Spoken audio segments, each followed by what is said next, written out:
Ben, we're going to talk about Ben Harris-Quinney is still with us. Just a final story here, Ben. Labour's Great British Energy, as announced this morning by Keir Starmer. Let's have a listen to what he said. Great British Energy, that publicly owned company, owned by the taxpayer, making money for the taxpayer, harnessing clean power. Do you remember what the Tories said 10 years ago? Cut the green crap. Stop the investment. Stop insulating our house. Made us more exposed to what was going on in the world. And as a result, your bills higher. I want to be clear. We're not turning off the taps for oil and gas. That'll be part of the mix for decades to come. But the transition is coming. We can't stick our head in the stand. And as Ed said, renewables are cheaper. There's a massive prize here. Lower bills, security, the next generation of jobs. So clean power is the best opportunity we've had in a generation for the next generation of jobs. Yeah, Ben, I'm just not buying. Well, let's put it this way. I've got nothing against clean power. I think we all want clean power. It would be a strange world if somebody said you can have clean power or filthy power. We'd all go, yeah, well, give me some of the clean power. That's clearly preferable. If it's cheaper, then great. My contention with this, I just don't see any evidence as to, firstly, how it's going to happen on the scale he's referring to. And I'm not buying into this idea that it's going to be almost cost-free.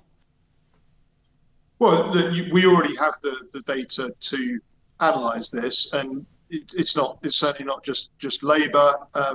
You might remember the Green Investment Fund that Cameron brought forward. This is essentially just a rebrand of that. But what we're told all the way along with this stuff is that there's going to be a green jobs revolution and green energy is cheaper. Well, what we've seen over the last 20 years is energy bills have gone up by circa 200%.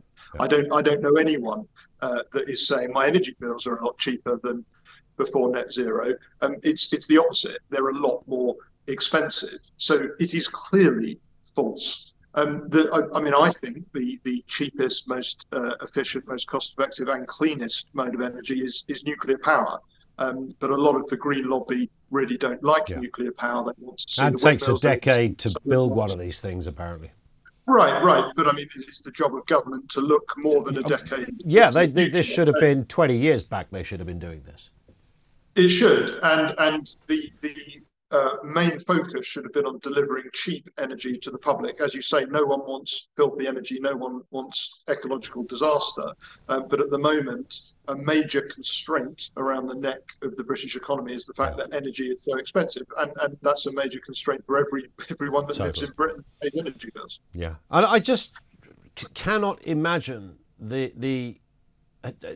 firstly, by the way, on this publicly owned thing, it's going to be funded by private initiatives and investors. So I think that it's a little disingenuous to sort of suggest this is sort of, back to the days of the post office or British Gas in the same conventional way.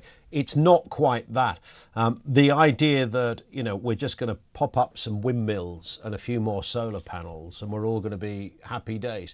He talked about insulating homes. I don't think he's going to start an initiative where he insulates other people's homes. So I think this could be the biggest policy announcement, but the one that's going to bite him most spectacularly.